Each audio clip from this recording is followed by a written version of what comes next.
Bienvenue sur Ataraxique. Aujourd'hui, on se retrouve pour mon tout premier épisode, donc soyez indulgents. Mais surtout, je voulais pas faire de témoignage d'invités parce que c'est le premier épisode et que je me suis dit, j'ai envie de commencer juste moi qui raconte des trucs et je me dis que ça peut être assez intéressant aussi. Me voilà aujourd'hui pour un épisode qui va parler des phobies et plus spécifiquement de mon cas d'hémétophobie. Évidemment, trigger warning si jamais ça peut vous toucher. Voilà, c'est de ça dont on va parler. Alors avant ça, je voudrais définir avec une définition claire ce que c'est qu'une phobie. C'est une peur démesurée et dépendante d'un ressenti plutôt que de causes rationnelles. Les phobies font partie de la catégorie la plus générale des troubles anxieux. C'est une réaction du corps et du cerveau à un objet, une action ou un événement. Maintenant, je voudrais aussi définir ce que c'est que l'hémétophobie.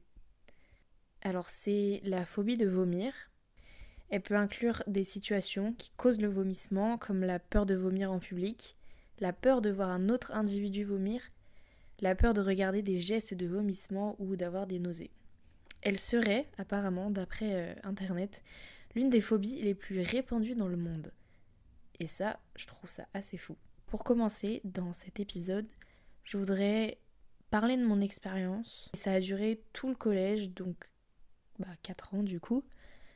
Je sais pas exactement comment et pourquoi ça a commencé, mais je me suis rendu compte quand quelqu'un a vomi autour de moi. Quand je dis autour de moi, c'est géographiquement, genre en l'occurrence dans la même voiture. Ça m'a créé une angoisse qui était très forte, mais au départ, je pensais que c'était normal parce que personne n'aime être dans ce genre de situation. Mais après cet événement, je me suis rendu compte que j'avais plein d'angoisses qui revenaient autour de ça, mais c'était vraiment irrationnel. J'avais super peur que quelqu'un vomisse autour de moi, que moi je vomisse. Et c'est là où je me suis dit, c'est quand même pas normal que ça vienne autant impacter mes pensées. Donc c'était des moments durs évidemment, les crises j'appelle ça des crises d'hémétophobie, mais je pense pas que ce soit vraiment ça le terme. Mais c'était dur parce que j'arrivais pas à déjà expliquer ce que j'avais, parce que j'arrivais pas à en parler en fait. Je n'arrivais pas à prononcer le mot vomi parce que ça me crée des crises d'angoisse ou de panique juste en prononçant des mots. C'est quand même fou. J'ai un exemple qui me vient en tête, c'est pendant un cours d'SVT où on travaillait sur le système digestif. Le prof voulait nous montrer un documentaire et je crois qu'à la fin, la personne dans le documentaire vomissait et vraiment, dès que j'ai su ça, j'ai commencé à paniquer et je ne pouvais même pas dire au prof ce que j'avais parce que le fait d'avoir entendu le mot vomi, ça m'a créé plein de choses dans ma tête. Et donc c'est une amie à moi qui a dû dire au prof que je ne pourrais pas être dans mon état normal, donc j'ai dû sortir du cours et j'ai fait une crise d'angoisse dans le couloir pendant tout le cours. Mais il y a aussi le truc que personne ne comprend, personne n'est renseigné sur ce que c'est qu'une vraie phobie. Et c'est pour ça que tout à l'heure je trouvais que c'était assez étonnant que l'hémétophobie c'est une des phobies les plus répandues dans le monde, parce que à ce moment-là, tout le monde me disait mais personne n'aime vomir. Mais en fait, c'est bien plus compliqué. C'est une réelle phobie. Et ça, personne ne le comprenait. Alors aujourd'hui, je pense que c'est quand même plus médiatisé qu'avant. Parce que c'est vrai qu'en ce moment, sur les réseaux sociaux, on parle beaucoup de santé mentale, donc d'anxiété, de phobie, etc. Donc c'est vraiment plus cool, je trouve. Alors bien sûr, c'était une phobie, donc ça m'a forcément handicapée. En fait, j'avais une peur constante parce qu'on se rend pas compte, mais beaucoup de choses peuvent toucher à la maladie finalement. Et en fait, quand t'es phobique et que t'es obsédé par un truc, tu vois les liens partout. Je voyais des liens avec l'éventualité de vomir partout. J'avais peur de voir du monde parce que j'avais peur que ce monde-là soit malade. Par exemple, prendre le train ou le bus, parce que je sais qu'il y en a beaucoup qui ont le mal des transports. Donc j'avais peur. Et j'avais peur que ça se déclenche chez moi, sans aucune raison. Vraiment, c'est des peurs totalement irrationnelles quand on est phobique. J'avais peur de sortir parce que dans des endroits comme la piscine ou le cinéma, je me rappelle, j'avais peur. Je me disais, mais imagine, là, je vomis.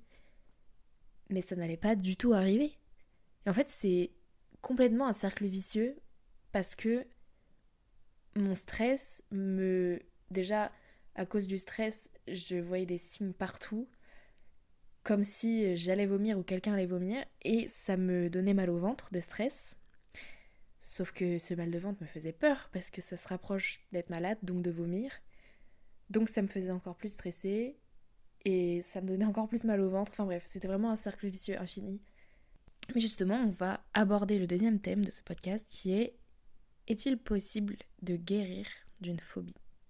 Alors déjà, oui, heureusement, mais c'est pas si facile. Il y a des solutions médicamenteuses comme des anxiolytiques, mais qui fonctionneraient que pendant des crises, vraiment pendant des moments précis. Et sur le long terme, il y a l'hypnose et les thérapies. Alors je sais qu'en thérapie, j'avais étudié ça en cours de psycho. On peut faire des exercices progressifs. Dans mon cours de psycho, l'exemple c'était une femme qui avait la phobie des oiseaux. Donc au fur et à mesure des séances, elle devait, par exemple, elle commençait par voir une plume, toucher une plume, écouter un bruit d'oiseau. Et en fait, au bout d'un moment, le cerveau se dit, en fait, c'est pas si grave. Mais ça demande des efforts et ça, c'est un moment évidemment qui n'est pas agréable. Parce qu'en fait, le cerveau, il associe la chose dont on est phobique. Donc, par exemple, si on est arachnophobe, il associe les araignées à quelque chose qui fait peur. Et en fait, il faut s'habituer pour que le cerveau se rende compte que finalement, ça fait rien. Mais c'est bien compliqué et ça demande beaucoup d'efforts. Pour certaines peurs, comme beaucoup de traumatismes aussi, il suffit de trouver la cause de ce traumatisme ou de cette peur. Et de là, on comprend pourquoi mon cerveau a telle réaction. Et donc, dans certains cas, pour certaines peurs, ça fonctionne de comprendre quelle est la source de ce problème. Alors moi, personnellement, j'ai pas guéri totalement de cette phobie. Parfois, j'ai des angoisses quand même qui reviennent.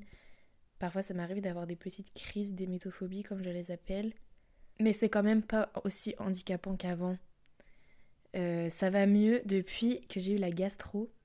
Alors évidemment, ça a été un moment très compliqué, autant physiquement que psychologiquement. Aujourd'hui, je pense que c'est plus facile déjà d'en parler parce que c'est médiatisé. Et en fait, je trouve que c'est important de voir des gens comme nous, par exemple sur les réseaux sociaux, ou même d'en connaître. Moi personnellement, je connais des hémétophobes. Bon, je pense pas qu'ils vont se reconnaître parce que je pense pas qu'ils vont avoir eu le courage d'écouter ce podcast. Mais en fait, je trouve qu'aujourd'hui, on a pu dépasser cette honte parce qu'en fait, quand on dit qu'on a peur de quelque chose et que cette peur est une réelle phobie, on a tendance à nous dire que c'est pas grave, que ça va passer, qu'on en fait trop. Donc en fait, d'être rabaissé comme ça, les gens prennent pas au sérieux ce trouble anxieux. C'est devenu carrément une honte et je trouve ça vraiment trop bien qu'aujourd'hui ça soit médiatisé comme ça. En tout cas, je dirais aux gens qui comprennent pas de se renseigner parce que en plus aujourd'hui il y a de quoi. Et en tout cas, les gens, si vous en connaissez ou si vous êtes touchés par des phobies, bon, ça aide ou pas de savoir qu'on n'est pas seul. Ça dépend, il y a des gens que ça aide, d'autres pas du tout. Mais en tout cas, si c'est trop handicapant, faites-vous aider. il y a des médecins, des psychologues, des psychiatres qui pourront vraiment aider là-dessus. Parce qu'ils ont fait des études dessus tout simplement. Bref, j'ai sûrement oublié plein de trucs. Mais voilà, j'avais envie d'en parler parce que c'est un sujet qui m'a beaucoup touchée, qui m'a beaucoup impactée. C'est un sujet que je ne pouvais même pas communiquer parce que je ne pouvais même pas en parler. Aujourd'hui, je peux enfin.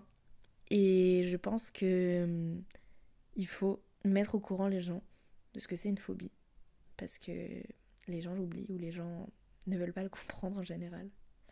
J'espère que cet épisode vous aura plu un petit peu quand même. En tout cas, je vous dis à une prochaine pour un nouvel épisode.